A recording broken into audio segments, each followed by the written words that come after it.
Cyiza rero je nashaka kumbabarira. Imbara amakosa nabanda gufise ko namubabare na mama wanje.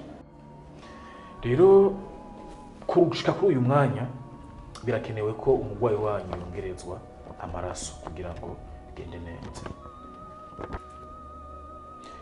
None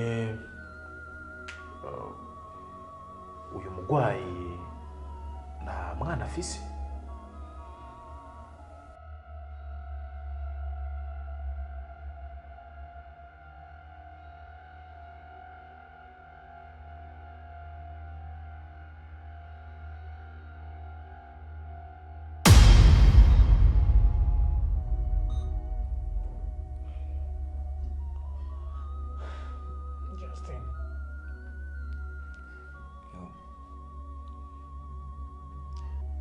Aho naho nyine mwumva yuko mutizerereyeho ni naho rero Imana ibereka yuko harimo icyizere, ni naho ikorera ibikorwa byayo.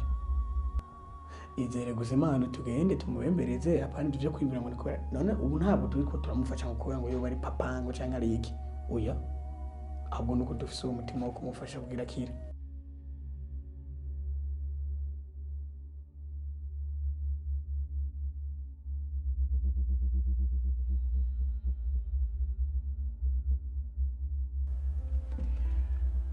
Amaraso afise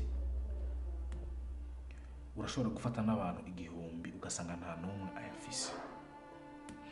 N'imiburi buri kujyana bivuze vyategerezwa gupimirwa ku mwana avyawe nawe, kandi Abeli Nduwayo nawe ntavyara. So sinovye kurambwira ngo Imana irashobora kubikora, sinzi ko ari bitangaza nyabaki, ariko kubwanje sinumva ko bikunda.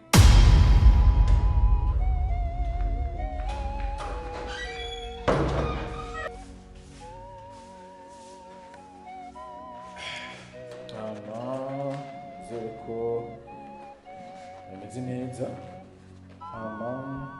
Justin ninde Jewe bohama rero marishimwe twagerageje kuraba dusanga wowe urahuje amaraso na Abeli Nduwayo, bisigura ko ushobora kumufasha mu kibazo arimo.